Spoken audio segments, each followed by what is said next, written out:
തമിഴകത്ത് വീറും വാശിയും നിറഞ്ഞ തെരഞ്ഞെടുപ്പ് പ്രചാരണത്തിന് ഇന്ന് സമാപനം കുറിക്കുകയാണ്. വൈകിട്ട് 6 മണിക്ക് പരസ്യ പ്രചാരണം അവസാനിക്കും. തുടർ ഭരണത്തിന് DMK-യും ഭരണം പിടിക്കാൻ AIDMK-യും മാറ്റത്തിന് നന്ദി കുറിക്കാൻ TVK-യും അരയും തലയും മുറുക്കി രംഗത്തുണ്ട് എന്ന സാഹചര്യം കൂടി ഇതിനോട് ചേർത്ത് വെക്കണം. ബംഗാളിലും മറ്റന്നാളാണ് തെരഞ്ഞെടുപ്പ്. അവിടെ ആദ്യഘട്ട തെരഞ്ഞെടുപ്പാണ്. 3 ഘട്ടങ്ങളിലായാണ് ബംഗാളിൽ തെരഞ്ഞെടുപ്പ് നടക്കുക എന്നുള്ള വിവരം കൂടി പ്രേക്ഷകർക്കറിയാം. ഏതായാലും നമുക്ക് ആദ്യം തമിഴ്നാട്ടിലെ വിശദാംശങ്ങളിലേക്ക് ഒന്ന് പോകണം. VR കാർത്തിക് ഉണ്ട്. കാർത്തിക്, തമിഴ്നാട്ടിൽ വാശിയേറിയ പോരാട്ടമാണ്. ഒരുപക്ഷെ അവസാന ഘട്ടം വരുമ്പോഴേക്കും എന്താണ് ഈ നേരത്തെ പറഞ്ഞതുപോലെ ആരാണ് മുന്നിൽ എന്നുള്ള കാര്യത്തിൽ ചില അവ്യക്തതകളുണ്ട്. സർവേകളൊക്കെ DMK-ക്ക് വിജയം സമ്മാനിക്കുന്നു എങ്കിൽ പോലും എന്താണ് മനസ്സിലാക്കേണ്ടത്? വിജയ് ഒരു എക്സ് ഫാക്ടർ ആകാനുള്ള സാധ്യതകളല്ലേ ഉള്ളത്? 2 മാസം മുൻപുള്ള സാഹചര്യമല്ല ഇപ്പോൾ തമിഴ്നാട്ടിൽ. തെരഞ്ഞെടുപ്പ് പ്രചരണം ഏതാണ്ട് 1 മാസം നീണ്ട തെരഞ്ഞെടുപ്പ് പ്രചരണം അത് നാടിൻ്റെ മുക്കിലും മൂലയിലും ഇറക്കി മറിച്ചുകൊണ്ടുള്ള ഒരു തെരഞ്ഞെടുപ്പ് പ്രചരണമായിരുന്നു. 2 മാസം മുൻപ് ഒരുപക്ഷെ ഒരു പൊതു വിലയിരുത്തൽ DMK-ക്ക് ഒരു തുടർഭരണം ലഭിച്ചേക്കും എന്ന തരത്തിലായിരുന്നു. പക്ഷേ ഈ 1 മാസം നീണ്ട പ്രചരണത്തിനൊടുവിൽ ഇപ്പോൾ AIDMK-ക്കും അതോടൊപ്പം തന്നെ TVK-ക്കുമൊക്കെ വലിയ ആത്മവിശ്വാസം നൽകുന്ന തരത്തിലാണ് തമിഴ്നാട്ടിലെ തെരഞ്ഞെടുപ്പ് സാഹചര്യം. എന്തായാലും 1 മാസം നീണ്ടുനിന്ന തെരഞ്ഞെടുപ്പ് പരസ്യ പ്രചരണം ഇന്ന് അവസാനിക്കുകയാണ്. വൈകിട്ട് 6 മണി വരെയാണ് പരസ്യ പ്രചരണത്തിനുള്ള സമയപരിധി. നാളെ നിശബ്ദ പ്രചരണം, അതിനുശേഷം മറ്റന്നാൾ തമിഴ്നാട് തെരഞ്ഞെടുപ്പ് പോളിംഗ് ബൂത്തിൽ എത്തുകയും ചെയ്യും. എന്തായാലും 4023 സ്ഥാനാർത്ഥികൾ, ആകെ 234 മണ്ഡലങ്ങൾ, വലിയ തോതിലുള്ള ശക്തമായ പോരാണ് ഇക്കുറി തമിഴ്നാട്ടിൽ എന്നത് ഏറെ ശ്രദ്ധേയമാണ്. ദശാബ്ദങ്ങളായി നമ്മൾ തമിഴ്നാട്ടിൽ കണ്ടുവരുന്നത് DMK-യും AIDMK-യും നേർക്കുനേർ ഉള്ള പോരാട്ടമാണ് എങ്കിൽ ഇക്കുറി അതൊരു ത്രികോണ പോരാട്ടമായി വഴിമാറിയിരിക്കുന്നു എന്നതാണ് ഏറ്റവും ശ്രദ്ധേയം. തുടർ ഭരണം ലക്ഷ്യമിട്ടുകൊണ്ടാണ് DMK-യുടെ പ്രചരണം. അതിൽ ഏറ്റവും പ്രധാനം സർക്കാരിൻ്റെ ക്ഷേമപ്രവർത്തനങ്ങൾ, അതോടൊപ്പം തന്നെ കേന്ദ്ര സർക്കാരിനെതിരായ സംസ്ഥാന സർക്കാരിൻ്റെ പോരാട്ടങ്ങൾ, അതുമുതൽ ഭാഷാവിവാദം, നീറ്റ് പരീക്ഷ, അങ്ങനെ വിഷയങ്ങൾ ഓരോ ഘട്ടത്തിലും ഒന്നൊന്നായി മാറിമറിഞ്ഞു. ഏറ്റവും ഒടുവിൽ തെരഞ്ഞെടുപ്പ് പ്രചാരണത്തിൻ്റെ ഫൈനൽ ലാപ്പിലേക്ക് എത്തുമ്പോൾ വനിതാ സംവരണം അടക്കമുള്ള വിഷയങ്ങളിൽ ഊന്നിയാണ് DMK-യും AIDMK-യും അതോടൊപ്പം തന്നെ BJP-യും ഒക്കെ നേർക്കുനേർ വാക്പോരിലേക്ക് കാര്യങ്ങൾ എത്തുന്നത്. എന്തായാലും പ്രധാനമന്ത്രി നരേന്ദ്രമോദി, കേന്ദ്ര ആഭ്യന്തരമന്ത്രി അമിത്ഷാ, രാജ്നാഥ് സിംഗ് അടക്കമുള്ള പ്രമുഖരായിരുന്നു കഴിഞ്ഞ ദിവസങ്ങളിൽ തെരഞ്ഞെടുപ്പ് പ്രചരണ രംഗത്ത് തമിഴ്നാട്ടിൽ സജീവമായത്. അതോടൊപ്പം തന്നെ കോൺഗ്രസ് അധ്യക്ഷൻ മല്ലികാർജുൻ ഖാർഗെ, രാഹുൽ ഗാന്ധി അടക്കമുള്ളവർ മറുവശത്തും. എന്തായാലും ദേശീയ നേതാക്കളടക്കം ഇളക്കി മറിച്ച അവസാന ലാപ്പിലെ തെരഞ്ഞെടുപ്പ് പ്രചരണം അതിൻ്റെ പാരമ്യത്തിലേക്ക് കടക്കുന്ന മണിക്കൂറുകളാണ് ഇനി. വൈകിട്ട് 6 മണി വരെയാണ് പരസ്യപ്രചരണം. ഈ പരസ്യപ്രചരണം അവസാനിക്കുന്നതോടെ മണ്ഡലങ്ങളിൽ നിന്ന് പുറത്തുനിന്നുള്ളവർ പോകണം എന്നതടക്കം കർശന നിർദ്ദേശങ്ങൾ തെരഞ്ഞെടുപ്പ് കമ്മീഷൻ നൽകുന്നുണ്ട്.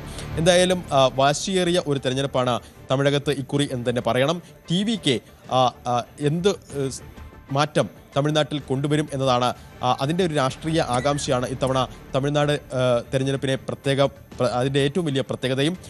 വിജയ് എത്രത്തോളം വോട്ടുകൾ പിടിക്കും? നേരത്തെ സർവേ റിപ്പോർട്ടുകൾ പലതും പുറത്തു വന്നിരുന്നു. 8 മുതൽ 15% വരെ വോട്ടുകൾ പുതുതായി രൂപീകരിച്ച തമിഴക വെട്രി കഴകം പിടിക്കുമെന്ന്. അങ്ങനെയെങ്കിൽ സർക്കാർ വിരുദ്ധ വോട്ടുകൾ ചിതറിപ്പോകുമോ? AIDMK-യുടെ സർക്കാർ വിരുദ്ധ ക്യാമ്പയിൻ എത്രത്തോളം ഫലം കാണും? എടപ്പാടി പളനിസ്വാമിക്ക് ജയലളിതയ്ക്ക് ശേഷം AIDMK-യെ പ്രതാപകാലത്തേക്ക് തിരിച്ചു പോകാൻ കഴിയുമോ? അത്തരത്തിൽ പല ഘടകങ്ങൾ കൊണ്ടും ഈ തെരഞ്ഞെടുപ്പ് ഏറെ നിർണായകമാണ്. എന്തായാലും പരസ്യപ്രചരണം അതിൻ്റെ ഫൈനൽ മണിക്കൂറുകളിലേക്ക് കടക്കുന്നു.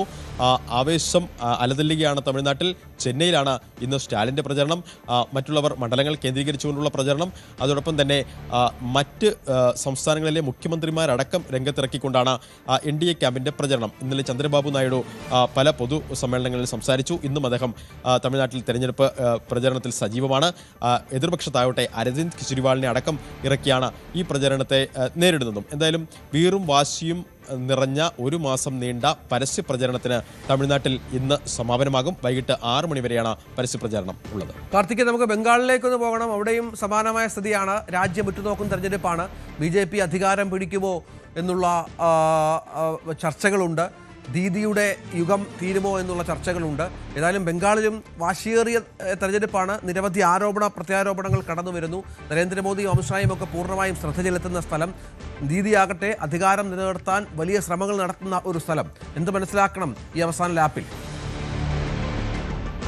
ബംഗാളിലും അത്യന്തം വാശിയേറിയ തെരഞ്ഞെടുപ്പാണ് ഇക്കുറി. നിയമസഭാ തെരഞ്ഞെടുപ്പുകളിൽ രാഷ്ട്രം ഉറ്റുനോക്കുന്ന ഏറ്റവും പ്രധാനമായ തെരഞ്ഞെടുപ്പ് ഫലം ബംഗാളിലെ തന്നെയാണ്. തൃണമൂൽ കോൺഗ്രസും BJPയും അതോടൊപ്പം തന്നെ കോൺഗ്രസും ഇടതുപക്ഷവും ഒക്കെ നേർക്കുനേർ ഏറ്റുമുട്ടുന്ന ഒരു സാഹചര്യം. പതിവിൽ നിന്ന് വ്യത്യസ്തമായി ഇക്കുറി 2 ഘട്ടമായാണ് ബംഗാളിൽ തെരഞ്ഞെടുപ്പ്. ആദ്യഘട്ടമാണ് മറ്റന്നാൾ നടക്കുന്നത്. 16 ജില്ലകളിലെ 152 മണ്ഡലങ്ങളിലാണ് ആദ്യഘട്ട തെരഞ്ഞെടുപ്പ്. പ്രത്യേകിച്ച് ഈ ആദ്യഘട്ട തെരഞ്ഞെടുപ്പിന്റെ പ്രത്യേകത ഏതാണ്ട് BJPയും തൃണമൂൽ കോൺഗ്രസും നേർക്കുനേർ മത്സരിക്കുന്ന മണ്ഡലങ്ങളാണ് ഇതിൽ ഭൂരിഭാഗവും എന്നാണ്.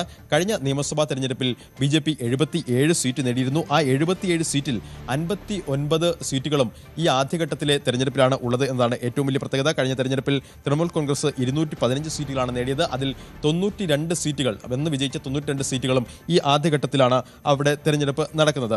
മറ്റൊന്ന് പ്രധാനപ്പെട്ട ഈ ആദ്യഘട്ടത്തിൻ്റെ സവിശേഷത എന്ന് പറയുന്നത് ട്രൈബൽ കമ്മ്യൂണിറ്റീസ് അവർ എന്ത് വിധി നിർണ്ണയിക്കുന്നു എന്നത് ഈ ആദ്യഘട്ടത്തിൽ ഏറെ പ്രധാനമാണ്. അവരുടെ വോട്ടുകൾ ഭൂരിഭാഗവും പോൾ ചെയ്യപ്പെടുന്ന ഒരു ഘട്ടമാണ് ആദ്യഘട്ടം. അതോടൊപ്പം തന്നെ തോട്ടം മേഖലയിലെ തൊഴിലാളികൾ, ന്യൂനപക്ഷ സ്വാധീന പ്രദേശങ്ങൾ, അതോടൊപ്പം തന്നെ നഗരപ്രദേശങ്ങൾ, അങ്ങനെ പല ഘടകങ്ങൾ കൊണ്ടും ആദ്യഘട്ടം വ്യത്യസ്തമാണ്. മാത്രമല്ല സുവേന്ദു അധികാരി നന്ദിഗ്രാമിൽ ജനവിധി തേടുന്നു. അദ്ദേഹത്തിൻ്റെ തെരഞ്ഞെടുപ്പ് ആദ്യഘട്ടമാണ്.